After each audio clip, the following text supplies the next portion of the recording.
Vedare tinokugamuchirai zvekare kune chimwe chirongwa pano paZim Facebook Secrets and Confessions. Nyaya yedu inotevera yabva paWhatsApp call conversation yandabva mukuita nevamwe mukoma vedu. Regai tinzwe vachitaura nyaya yavo. Kana mava kutaura nyaya yenyu handiti? Yes. Ndachikumbira kuti musazotaura zita renyu kana kuti kwamunobva. But zvinobva futi kwamuri kana muchida kutaura yenyu zita renyu hapana apo chakashata. Alright, hapana chakaita. Alright. Hapana chakaita. Munokwanisa kutaura zvenyu nyaya yenyu. Alright, mukomana achindanyora nyaya yangu ichikumbira rubatsiro mhuri yeZimbabwe. Zita munowika Chitupa. Ndiri mukomana ane makore 32 ekuberekwa. Ndiri kugara kunyika yekunze. Dambudziko randaita mukomana wacho nderekuti mukukura kwangu ndiri munhu wekuti ndakarambwa nababa vangu ndichiri mudiki. Handina kumboona amai vangu. Amai vangu vakashayika vachindibereka. Hapana kutora nguva from there. I think ndakakura ndiri kusaidhira amai vangu ndichichengetwa nambuya vangu. Saka zvakaitika ndezvekudai muupenyu hwangu. Kusaidhira baba vangu tiri family of 3 vana vaamai vangu vese tiri 3.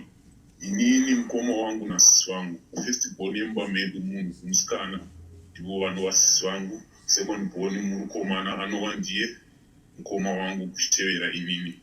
Saka zvakaitika ndezvekudai mukomana wacho. Amai vangu vavakashayika. Baba vangu vakarura mukadzi wechitu. Inini zvese izvozvo ndakakura ndichingozvionawo but handiri munhu aisigara nambuya. Ndaingoone mazuva andaivhizitawo ndichikwanisa kunge ndichiona kuti mukoma wangu uyu ndisisi vangu. But life yavairarama ingeri life yaive yemarwadzo. But family yedu tiri vanhu vekuti mari iripo.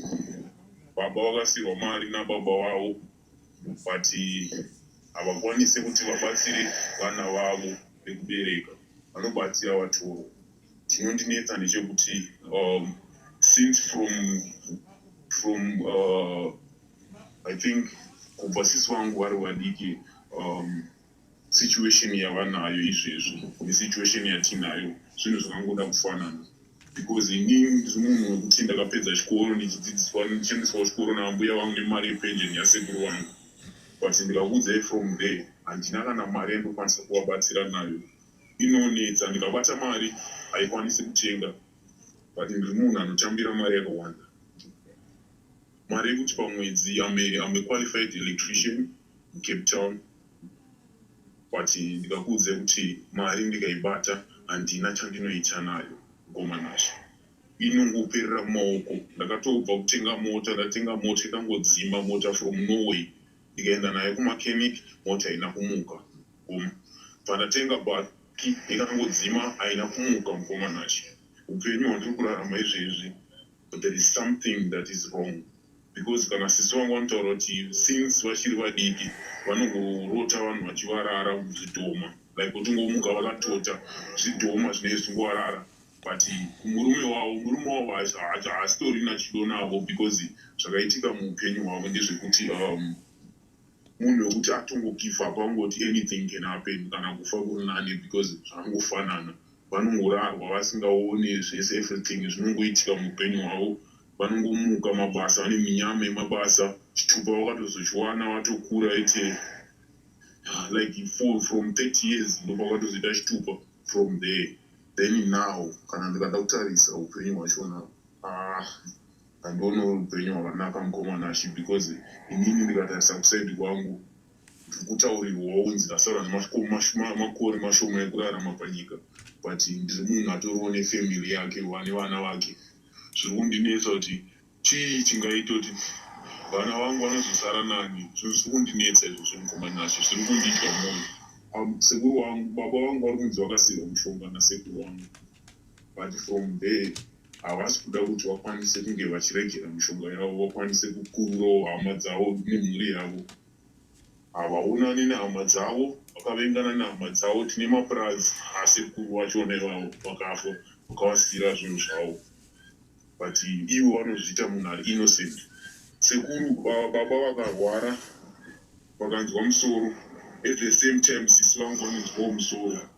Sisi vangu vakakuwa vakanzwa mudumbu baba vanozwawo mudumbu handizvi understand ipapo because sometimes ndine nguva yekuti ndikaisa mari muwallet ndikamuka makusende kuna kuwana isimu ndiwana iri pamusoro pecupboard kana kuti iwana iri mubathroom andinogezera saka handi-understand kuti chii chinoitika handimwe doro inini handipfute but zvinhu zvinondinetsa mukomanashi ndikada kukuudzira kuti mukoma wangu vari kuno kunyika yekunze but hapana chavanoita muupenyu munhu anongoita zvemadrugs life yake yakatoconfusika haasi munhu anokwanisa kunge achibudirira muupenyu munhu anongozviraramira life yekubata madrugs mari yake haibatiki haaioni anotoshandawo but mari haibatiki anongotenga madrugs thats not life mukomanashi inini wandinofambawo ndichienda vanhu varongonitaurirawo kuti wasara nemashoma kumakore kurarama mashoma I think you must do something ndozvavanongonditaurirawo vanhu but handizivi kuti ndichaifambisa sei nyaya yangu mukomanashi ndinokumbirawo ruzhinji rwezimbabwe rundibatsirewo kutotaura kudai hazvina kutombomirira mushe mukomanashi upenyu hwangu inongova handizive kuti chii chiri kuitika handikwanisi kuita chinhu chinobatika muupenyu chese chandabata chese chinongoperera mumaoko handikwanisi kusendera kana ambuya vangu vanichengeta mari inongopera ndinongoti ndichingonodhirowa mari inobva yatopera yese muakaunti ndinokumbirawo mukoma mundibatsire kana pane munhu wemuzimbabwe hama dzedu dzemuzimbabwe dzikwanise kutibatsirawo ndinokumbirawo ruzhinji rwezimbabwe ndakumbira mukomanashi ndinokumbirawo anyone angokwanisa kunge achindibatsirawo ndinokwanisa kuita anything mukomanashi upenyu hwandiri kurarama hausi upenyu hwekunge uchirarama nemumwe munhu zvinhu zvinondirwadza mukomanashi decision yandatotorawo ndangomirirawo zuva rangu handina chandokwanisa kuita muupenyu hwangu nababa pafoni hatikwanise kutaura hatitotaure tese hatikwanisi kana kutaura since pavakangondiudza kuti handisi mwana wavo ndakabva ndangosiyana navo ndakabva ndangobudawo muupenyu hwavo because handina chavo chandakadya handina kana seremu yavo yandakadya kana rora yehanzvadzi yangu handina kana kuidya kana handina chandakabata muupenyu hwavo handina mushonga wandakabata handina anything chandinoita but ndikakutaurirai kuti upenyu hwandiri kurarama izvezvi hausi upenyu hwakanaka mukomanashi any mota yandapuwa pakambani ingava itsva inongodzima yonyarara isina kurovera isina kudii ndongonzi mota yangonyarara mukomanashi ndinokumbirawo kana pane vanokwanisa kundibatsirawo handizive ndinoita sei mukomanashi zvatondoumira ndinotenda nyaya yenyu ndainzwa mukoma zvakaoma mukoma nyaya yenyu ndainzwa saka pane mibvunzo mishoma yandanga ndichida kukubvunzai ngatitangei pamati baba munoratidza kuti pakati penyu nababa hapasina communication yakanaka ivo baba I think vari kokuzima handiti chii chakakonzeresa kuti vasvike pakuti imimi hamusi mwana wavo chakaitika mukomanashi ndechekudai because panga pakakurirwa amai vangu vakatakura mimba yangu inini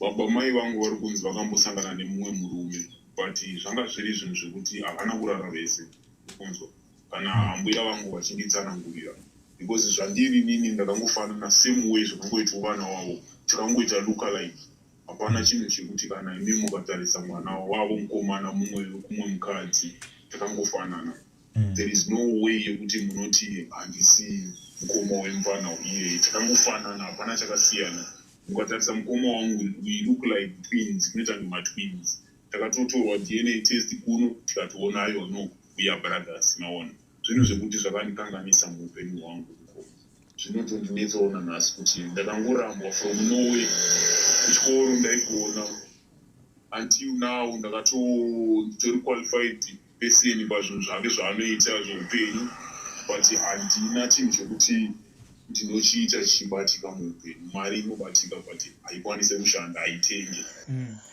so pane pamwe pamataura nhau yeminyama munorangarira here kuti minyama iyi yakatanga rini yakatanga semafani mukomanashi yakatotanga like uchiti yatone nguva, I think it's something like 5 years back. Zvichangotanga zvinezvi kwandiri mini kusaitira sisi vangu kudhara vachiri vadiki zvakatongotanga vachiri vadiki havana kunge vachikura mulife yekuti vaienjoya upenyu hwavo. I think vakatotanga kutorarwa navo vachiri vadiki vasati vakutomboziva, because kana vachinge explainera ivo vanongoti havakwanise kurara like izvezvi havarare. Hamunhu kutoti anongorarama upenyu hwakasingarare, because akangorara anomuka akatota, anomuka akaneta, hakwanisi kuita anything. Makuseni anenge akutokumbira vana vake kuti vamuklinire mumba, hakwanisi kuita anything. But mukamuona she's still young, munhu kuti anokwanisa kunge achiitawo something, achikwanisa kunge ane mabusiness kana kuti achikwanisa kunge achienda kubasa. But inini ndikakutaurira kuti inini pandakatanga kuona kuti munyama wangu ndaingoti ndikangobata chinhu mumba kana kuti laptop ndikagara naye pamubhedha ndaingoimuka makuseni iri mudining room, but laptop ndakarara naye iri pamubhedha iri paside pepilo yangu. Munogona that time ndasanga ndane mukadzi, then pandazoita mukadzi saka takatanga kuva nekurwa nemafights murelationship yangu zvokuti ndasinganyanzwisisane nemukadzi. Sometimes ndainge ndiri munhu wekuti ndasangana shungu nemukadzi kurara naye ndandisina, because zvinhu zvekuti zvaitondinetsawo. Pandazvifambirawo zvava zvinogadzirika zvaita sezvinochinja, but ndiri kuona zviri nguva same thing, hapana chiri kuchinja, because upenyu hwangu hwakangomira mukomanacho. Hapana chinhu chandinoona kuti chiri kuchinja. Kubasa ndinoenda nditoriwo munhu ane chiremerera kubasa, ndinotowo munhu wekutoti ndinotoemployawo mumwe munhu akatopinda pabasa. Murikuona, but zvinhu zvandinoita, mari yandinotambira yakawanda, but haitengi, haina zvainondiitira, haina zvainoita mukomanacho. Ndaikwanisa kunge ndine mari, kana izvezvi muwaleti handigare nemari, because ndinongoona isimo. Nyangwe ndikada kudii handiwane irimo muhomwe, haiwanike mukomanacho. Zvinongonyangadika so, like ndikada kuti ndikwanise kunge ndichitarisa waleti yangu, zvinhu zvizhinji, mabank card, ndinonzwa nekuvhura mabank card each and every time ndinongoenda kubhengi. Vanhu vanondibvunza unorasa sei, handichakwanisi kunge ndichitsanangurira vanhu kuti nei ndichirasa mabank card. Chii, unomwa doro here? Ini handimwe doro, handipute, but zvinhu zvangu zvese zvinongoita semunhu anomwa doro. Ngona handizive kuti what kind of life yandikurarama, handitongozivawo kuti zvinhu zvekuti zvinondishungurudza mukomanacho. Kana usisi wangu izvezvi vanongova nemusana, vakarwara nemusana, amai baba vangu vanobva varwarawo nemusana, vakanzwa musoro baba vangu vanobva vanzwa musoro. Saka ivo vanoti there is a communication between baba vavo nasisi, vakaiswa pamushonga ameno zvavakaita baba kuti vakwanise kunge vachiita kuti mwana wavo agare nezvidhoma zvavo, which is there is some mukomanacho. Zvese zvakasungwa naivo.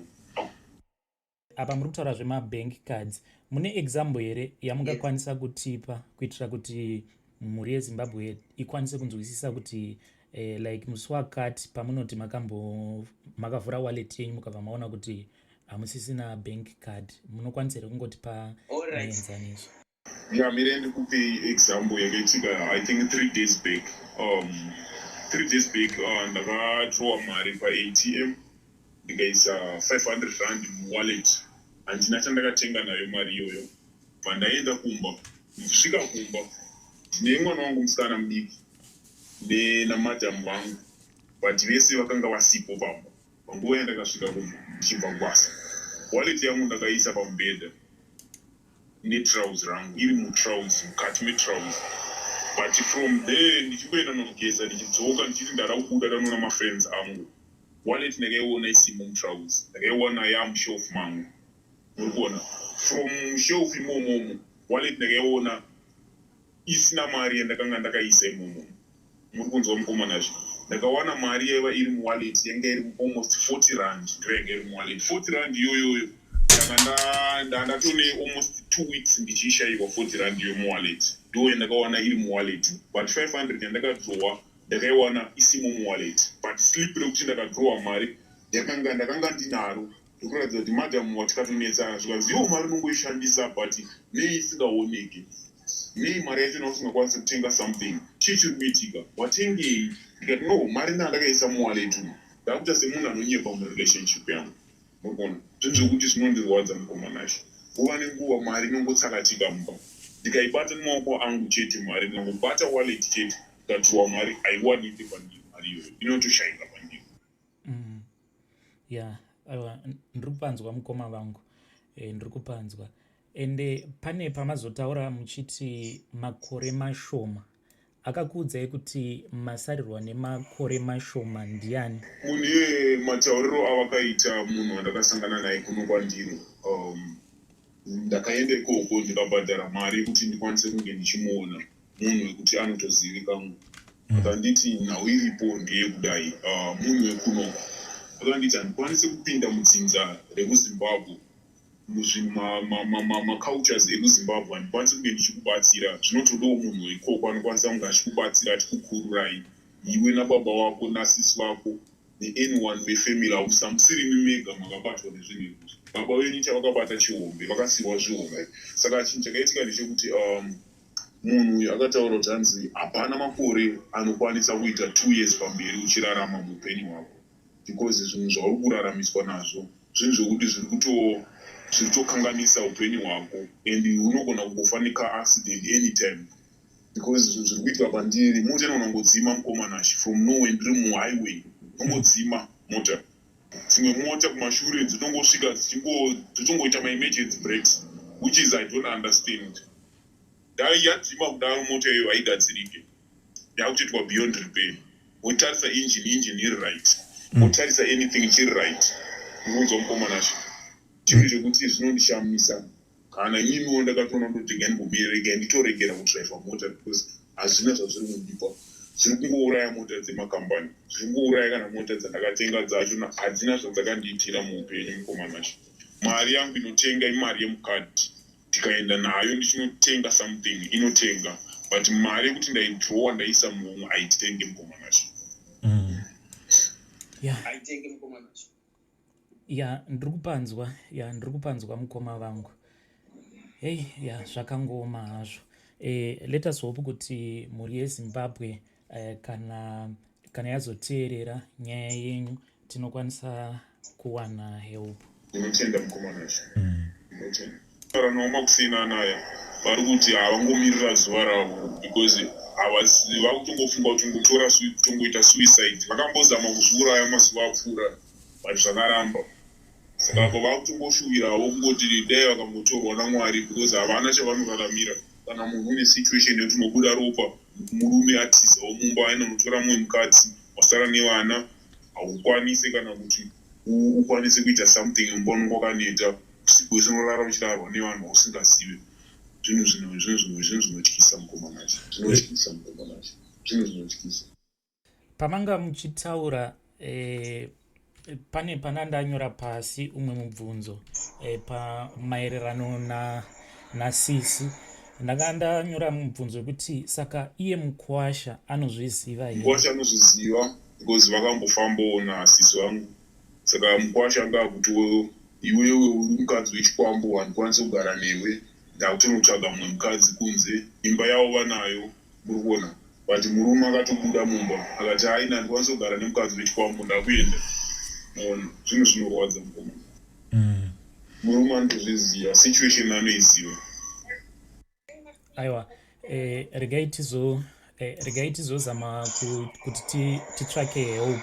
Mubvunzo wangu wekupedzisira kwamuri wanga uri wekuti kana tichitsvaka help, muri kuda kuti ndikutsvakirei help kubva kupi? Ndotsvaka help kubva kuchechi here kana kuti kune vanoita zvechivanhu? Chero mukomanashi, ndiri kungoda any help inokwanisa kuitawo kuti zvinhu zvikwanise kutifambirawo zvakanaka muupenyu. Upenyu hwedu huchinjewo, uwo munhu onekerewo pavanhu, ukwanise kuvawo munhu anechiremererawo, uwo munhu anokwanisa kuitawo chinhu chinobatikawo. Kwete zvinhu zvongoti chese chawabata chinopanika, chese chawabata chinomosheka, hausi upenyu. Alright, aiwa. Zvakanakai mukoma. Regai ndonoti ndingakuforwardirai manumbers api. Ende ndanichikumbira kuti munge muchizondipa ma-updates.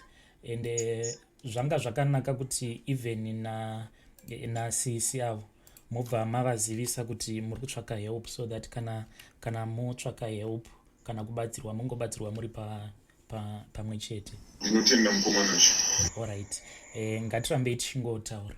Hapana chakaipa, munongondiudzawo kana maposta ndikwanise kuchekawo ndione kuti hapana angandibatsirawo here neimwe nzira. I'm willing to do anything mukomanashi. Aiwa, zvakanakai. So voice renyu ndoita sei? Ndoita rekuchinja here kana kuti ndinongoisa rakadaro? Ya voice munokwanisa kungochinja hapana chakaipa. Okay. Zvakanaka. Ngatirambe tichitaura kuWhatsApp. Hapana chakaipa mukuru. Right.